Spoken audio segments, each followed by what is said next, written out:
Hello friends, नमस्कार। मैं दिनेश कुमार आप सबका स्वागत करता हूं आपके अपने YouTube channel Bundelkhand wifi study में।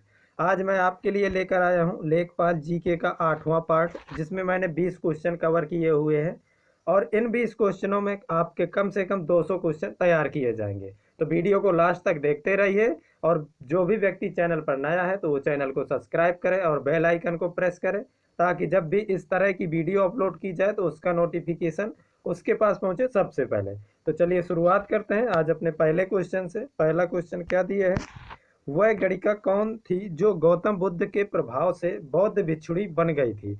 तो उनका नाम क्या था? आम्रपाली। आम्रपाली जी कौन थी कि जो गौतम बुद्ध के प्रभाव से बौद्ध भिक्षुणी बनी थी? तो उनका नाम क्या था? आम्रपाली। ऑप्शन नंबर सी हमारा करेक्ट होगा। और क्वेश्चन पूछा जाता है कि प्रथम महिला भिक्षुणी कौन थी? तो प्रथम महिला भिक्षुणी जो थी उनका नाम क्या था? प्रजापति गौतमी। प्रजापति गौतमी आप याद रखेंगे, ये क्या थी? प्रथम महिला भिक्षुणी थी। यदि यार बात करें कि वसुंधरा के उपनाम पूछे जाते हैं, मतलब अन्य नाम पूछे जाते हैं जो पूछा जाता है, तो उनका अन्य नाम क्या था? आप याद रखना। यशोधरा का बिंबा, बिंबा उनका नाम था, और गोपा। बिंबा और गोपा ये किसके उपनाम थे? ये थे यशोधरा जी के उपनाम थे जो पेपर में पूछे जाते हैं। अगला क्वेश्चन देखते हैं। क्वेश्चन नंबर सेकंड क्या दिए? महात्मा गांधी को सर्वप्रथम राष्ट्रपिता कहकर किसने संबोधित किया था? तो महात्मा गांधी को सर्वप्रथम राष्ट्रपिता कहा था सुभाष चंद्र बोस जी ने। ऑप्शन नंबर डी हमारा करेक्ट होगा। सुभाष चंद्र बोस जी ने सर्वप्रथम महात्मा गांधी को राष्ट्रपिता कह करके संबोधित किया था। और महात्मा गांधी को यदि यार बात करें कि महात्मा किसने कहा था सर्वप्रथम, तो महात्मा गांधी को महात्मा की उपाधि दी थी रविंद्रनाथ टैगोर ने। रविंद्रनाथ टैगोर जी ने महात्मा गांधी को महात्मा की उपाधि दी थी।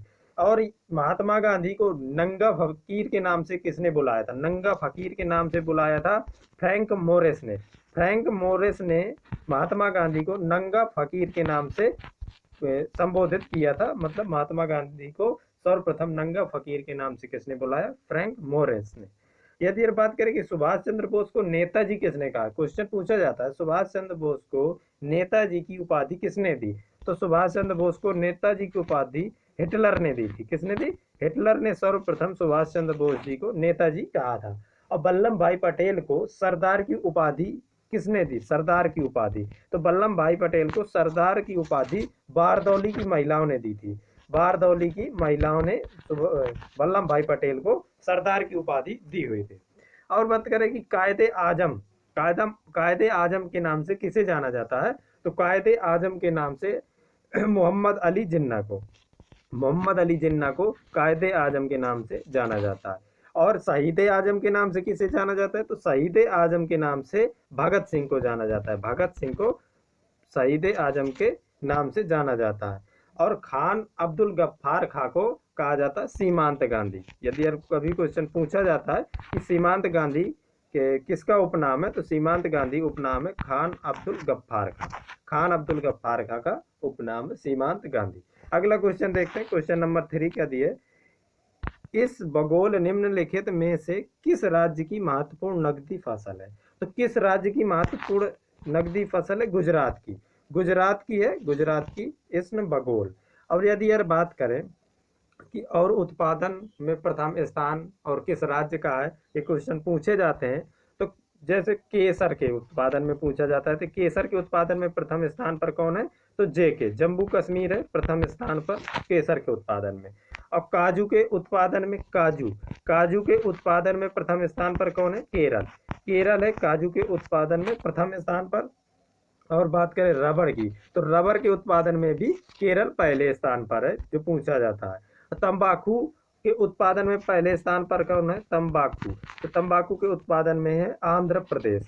आप याद रखना, आंध्र प्रदेश तंबाकू के उत्पादन में प्रथम स्थान पर है। और पूछा जाता है हल्दी के उत्पादन में, तो हल्दी के उत्पादन में भी प्रथम स्थान पर है आंध्र प्रदेश। हल्दी और तंबाकू के उत्पादन में प्रथम स्थान पर कौन है? आंध्र प्रदेश है। और चाय के उत्पादन में पूछा जाता है, तो चाय के उत्पादन में प्रथम स्थान पर कौन है? असम। असम चाय के उत्पादन में प्रथम स्थान पर है। और ज्वार के उत्पादन में पूछा जाता है, तो ज्वार के उत्पादन में प्रथम स्थान पर कौन है? तो महाराष्ट्र। महाराष्ट्र में सबसे ज्यादा ज्वार पैदा किया जाता है, तो महाराष्ट्र प्रथम स्थान पर है ज्वार के उत्पादन में। और बाजरा, ओ पटसन, बाजरा के उत्पादन में भी पूछा जाता है, तो बाजरा के उत्पादन में कौन है? मध्य प्रदेश। मध्य प्रदेश है बाजरा के उत्पादन में। और बात करें यदि यार पटसन, पटसन के उत्पादन में प्रथम स्थान पर कौन है? तो पटसन के उत्पादन में प्रथम स्थान पर है पश्चिम बंगाल।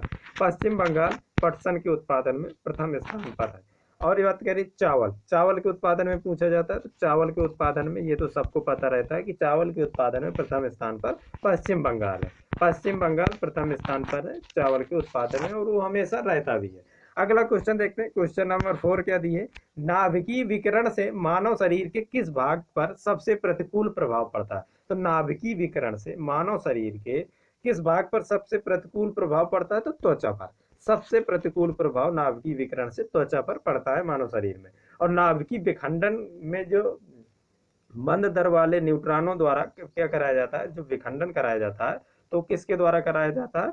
तो न्यूट्रॉनों के द्वारा कराया जाता है, मंद वेग का न्यूट्रॉन के द्वारा कराया जाता है। और बात करें यदि यार कि परमाणु बम जो किस अभिक्रिया पर आधारित होता है, तो परमाणु बम पूछा जाता है किस अभिक्रिया पर आधारित होता है? तो विखंडन की अभिक्रिया पर, आप याद रखें, विखंडन की अभिक्रिया पर आधारित होता है परमाणु बम। यदि यार बात करें कि हाइड्रोजन बम किस अभिक्रिया पर आधारित होता है, पूछा जाता है, तो हाइड्रोजन बम नाभिकीय संलयन अभिक्रिया पर, संलयन अभिक्रिया पर आधारित होता है हाइड्रोजन बम। ठीक। और अगला क्वेश्चन देखते हैं, क्वेश्चन नंबर 5। क्वेश्चन नंबर 5 क्या दिया है? निम्नलिखित में से किसकी विद्युत चुम्बकीय तरंगों की तरंग दैर्घ्य सबसे लंबी होती है? तो सबसे लंबी किस विद्युत चुम्बकीय तरंग की तरंग दैर्घ्य होती है? तो अवरक्त विकिरण की, अवरक्त विकिरण की सबसे लंबी होती है। और बात करें कि जो मतलब इनका रेंज क्या होता है किरणों का, तो जो अवरक्त विकिरण का रेंज होता है अवरक्त प्रकाश का, तो वो कितना होता है? 7.8 गुणे 10⁻⁻7 मीटर से 10⁻³ मीटर, ये होता है अवरक्त विकिरण का तरंग दैर्घ्य। यदि यार बात करें कि प्रकाश किरण का कितना होता है, तो प्रकाश किरण का होता है 3.9 गुणे 10⁻⁻7 मीटर से 7.8 गुणे 10⁻⁻7 मीटर, ये होता है प्रकाश किरण का तरंग दैर्घ्य। यदि यार बात करें कि परावैंगनी किरण का कितना होता है, तो परावैंगनी किरण का तरंग दैर्घ्य होता है 10⁻⁸ मीटर से 10⁻⁷ मीटर, 10⁻⁸ मीटर से 10⁻⁷ मीटर, ये होता है परावैंगनी किरण का तरंग दैर्घ्य। यदि बात करें कि एक्स किरण का, एक्स किरण का तरंग दैर्घ्य कितना होता है, तो एक्स किरण का होता है 10⁻⁻10 मीटर से 10⁻⁸ मीटर, ये होता है हमारा एक्स किरण का। और यदि बात करें कि गामा किरण का कितना होता है, तो गामा किरण का 10⁻14 मीटर से 10⁻10 मीटर होता है गामा किरण का तरंग दैर्घ्य। आप इन्हें याद रखेंगे और इन्हें नोट करके लिख भी लीजिए आप, ताकि दोबारा रिवीजन करने में किसी प्रकार की प्रॉब्लम ना रहे। अगला क्वेश्चन देखते हैं, क्वेश्चन नंबर 6 क्या दिए? 92U235 नाभिक में है। तो ये देखो 92U235 ऐसे लिखा जाता है। तो इसमें ये क्या होता है हमारा? ये होता है हमारा परमाणु क्रमांक, और ये हमारा क्या होता है? द्रव्यमान संख्या। तो ये होती है हमारी द्रव्यमान संख्या। तो इसमें क्या पूछा? नाभिक में है। तो जो परमाणु क्रमांक होता है, तो हमारे उतने ही क्या होते हैं? प्रोटॉन बराबर इलेक्ट्रॉन बराबर परमाणु क्रमांक, ये होता है। और यदि बात करेंगे न्यूट्रॉन बराबर क्या होता है, तो न्यूट्रॉन बराबर होता है द्रव्यमान संख्या माइनस परमाणु क्रमांक, ये होता है हमारा न्यूट्रॉनों की संख्या। तो इसमें देख लेते हैं कि 92 हमारे क्या है? प्रोटॉन है, इलेक्ट्रॉन है। 92 इलेक्ट्रॉन तो होंगे ही, और 92 प्रोटॉन भी होंगे। यदि बात करके न्यूट्रॉन कितने होंगे, तो जब हम 235 में 92 घटाएंगे तो हमारा कितना आएगा? 143। तो 143 क्या होंगे? हमारे न्यूट्रॉन होंगे। 92 प्रोटॉन होंगे, 92 इलेक्ट्रॉन होंगे, और 143 हमारे क्या होंगे? 143 हमारे न्यूट्रॉन होंगे। तो कौन सा ऑप्शन मैच कर रहा है? न्यूट्रॉन 143 और प्रोटॉन 92, यानी हमारा ऑप्शन नंबर ए हमारा करेक्ट हो जाएगा।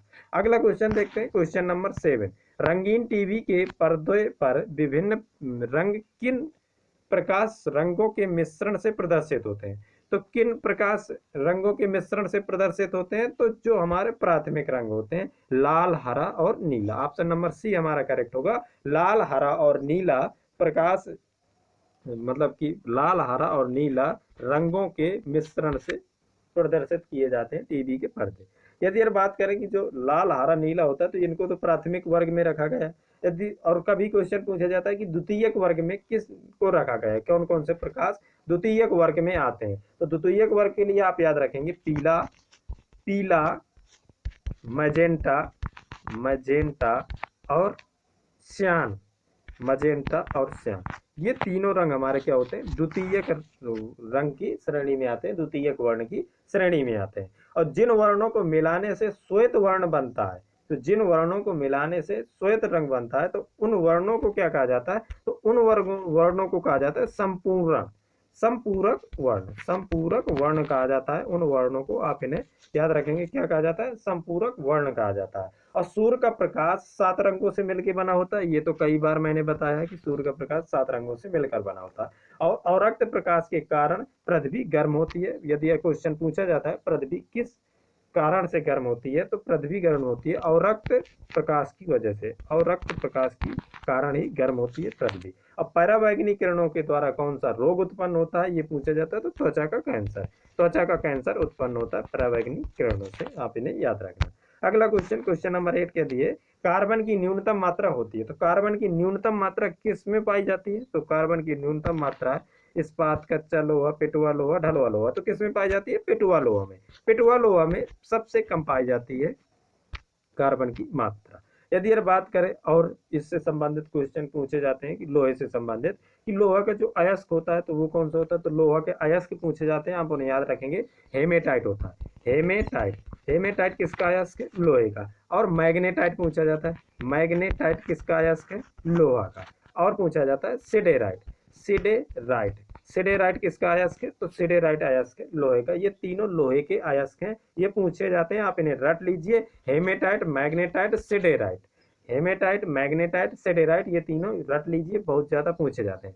और लोहा का निष्कर्षण किस अयस्क किससे किया जाता है, तो लोहे का निष्कर्षण हेमेटाइट के द्वारा किया जाता है, आप याद रखेंगे, किस अयस्क से किया जाता है, हेमेटाइट अयस्क से किया जाता है। और एल्युमिनियम की बात करें कि एल्युमिनियम का निष्कर्षण किस अयस्क से किया जाता है, तो एल्युमिनियम का निष्कर्षण किया जाता है बॉक्साइट से, आप इसे याद रखना, बॉक्साइट से किया जाता है। ये भी पूछा जाता है एल्युमिनियम का निष्कर्षण किस अयस्क से किया जाता है, तो बॉक्साइट अयस्क से किया जाता है। अगला क्वेश्चन देखते हैं, क्वेश्चन नंबर 9, हाइड्रोजन के कितने समस्थानिक हैं, तो हाइड्रोजन के समस्थानिक ये तो सबको पता रहता है 3 है, ऑप्शन नंबर सी हमारा करेक्ट होगा, 3 हाइड्रोजन के। कौन कौन से आप याद रखना, 1H1, 1H2 और 1H3, 1H3। तो इसको 1H1 को क्या बोला जाता है, आप नाम याद रखेंगे, ये पूछे जाते हैं। 1H1 को क्या बोला जाता है, प्रोटियम, आप याद रखना, क्या बोला जाता है, प्रोटियम, प्रोटियम कहा जाता है 1H1 को। यदि यार बात करें 1H2 को क्या कहा जाता है,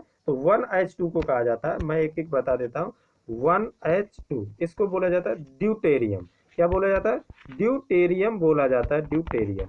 और बात करें कि यानी 1H3 को क्या कहा जाता है, 1H3, तो 1H3 को कहा जाता है ट्राउटियम, ट्राउटियम बोला जाता है, ट्राउटियम ये बोला जाता है 1H3 को। और ड्यूटेरियम का जो ऑक्साइड होता है D2O, ड्यूटेरियम का जो ऑक्साइड होता है D2O, इसको कहा जाता है भारी जल, क्या कहा जाता है, भारी जल कहा जाता है D2O को, ड्यूटेरियम के ऑक्साइड को। और इसका उपयोग कहाँ पर किया जाता है भारी जल का, तो इसका उपयोग किया जाता है रिएक्टर में मंदक के रूप में, रिएक्टर में मंदक के रूप में प्रयोग किया जाता है भारी जल का, D2O का। अगला क्वेश्चन देखते हैं, क्वेश्चन नंबर 10 क्या दिए, रक्त का थक्का बढ़ने के लिए कौन सी प्रोटीन जिम्मेदार होती है, तो रक्त का थक्का बनने के लिए फाइब्रिनोजेन, फाइब्रिनोजेन प्रोटीन जिम्मेदार होती है, फाइब्रिनोजेन प्रोटीन के कारण ही रक्त का थक्का बनता है। और रक्त एक तरल संयोजी ऊतक होता है, ये सबको पता है। और रक्त जो होता है, तो रक्त क्या है, एक क्षारीय विलयन है, रक्त एक क्या है, क्षारीय विलयन है।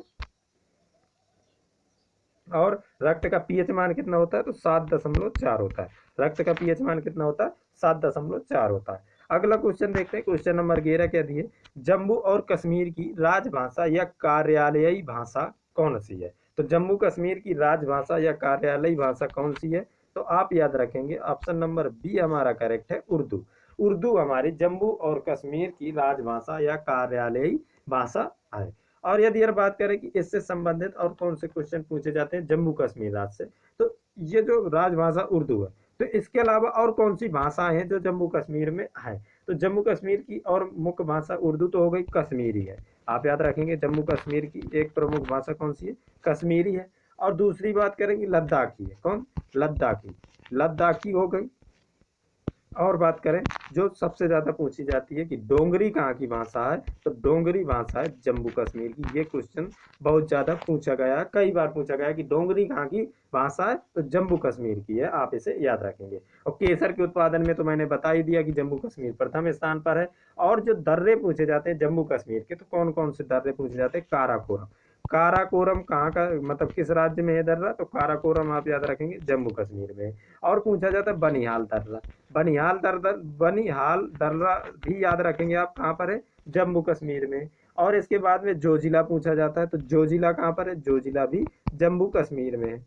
और इसके बाद में यदि यार बात करें क्या पूछा जाता है जम्मू कश्मीर से, तो जम्मू कश्मीर की झीलों के बारे में पूछा जाता है। जो प्रमुख झील है, तो जैसे डल झील हो गए, डल झील, वूलर झील पूछा जाता है, वूलर झील।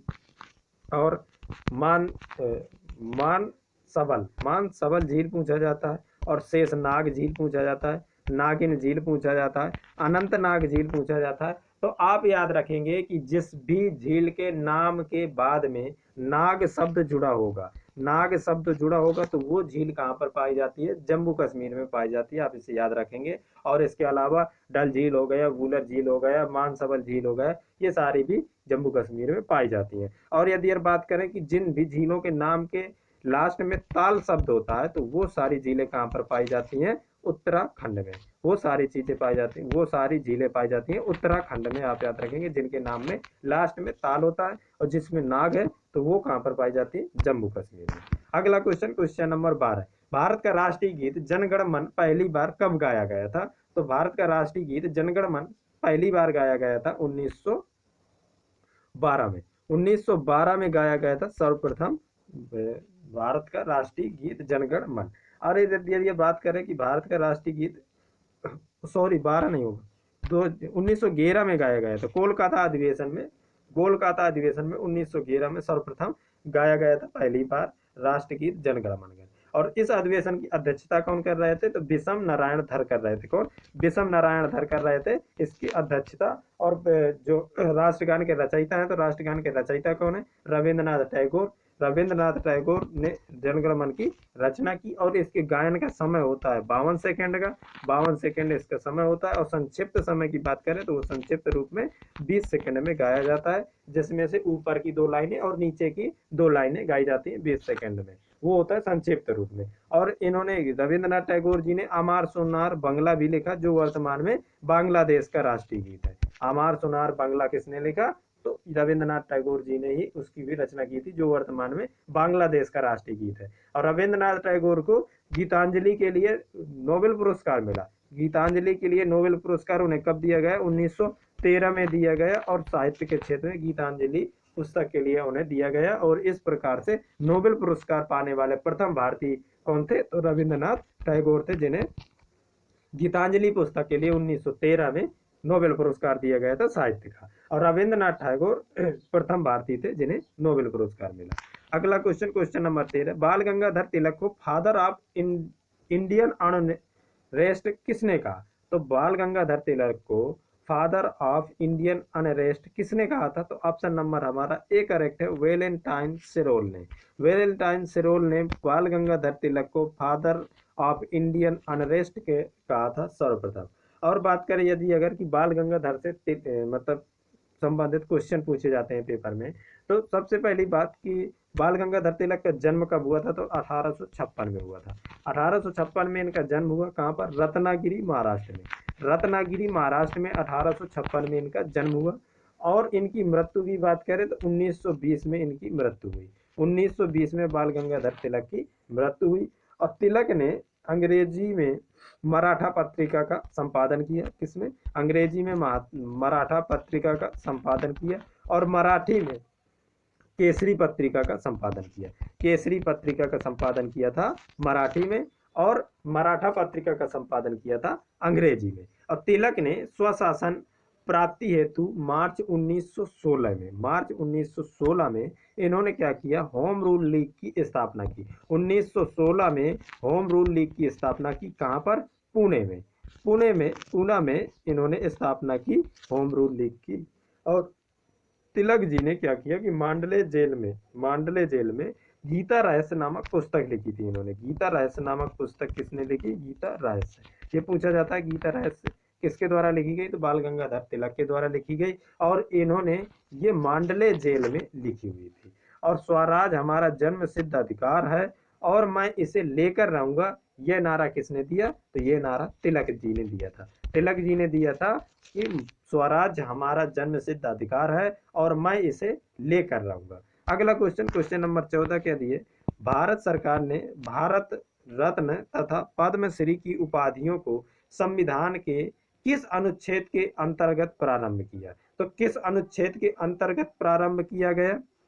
अनुच्छेद 18 के तहत। ऑप्शन नंबर बी हमारा करेक्ट है। अनुच्छेद 18 के तहत भारत सरकार ने भारत रत्न तथा पद्मश्री की उपाधियों को संविधान में क्या किया? प्रारंभ किया।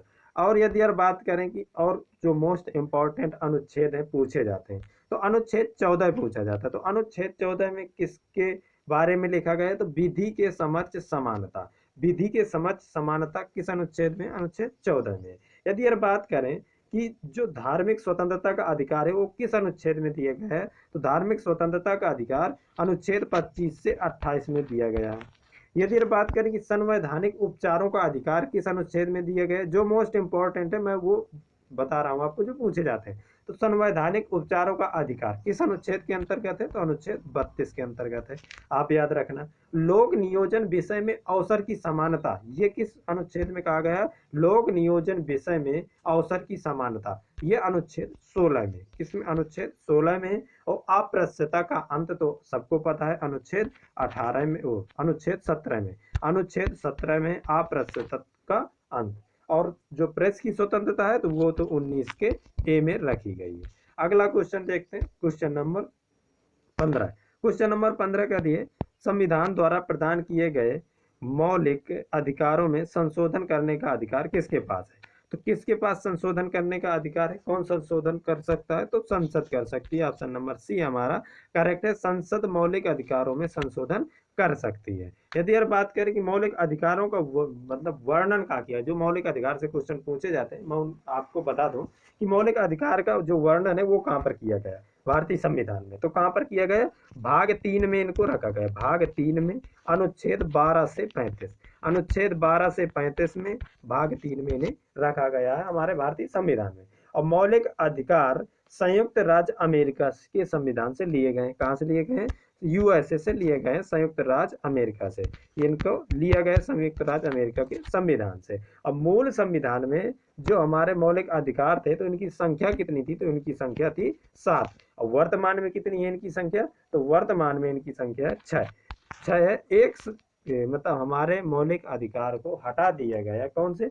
44वें संविधान संशोधन द्वारा सबसे पहली बात इसे क्या किया गया? हटाया गया। कौन सा? 1978 में 44वें संविधान संशोधन के द्वारा हमने किस अधिकार को हटाया? संपत्ति के अधिकार को। संपत्ति के मौलिक अधिकार को हटा करके क्या किया? इसे कानूनी अधिकार बना दिया गया। और कानूनी अधिकार बना के इसे 300 के ए में रख दिया गया। किसमें? 300 के ए में कानूनी अधिकार बना करके इसे रख दिया गया।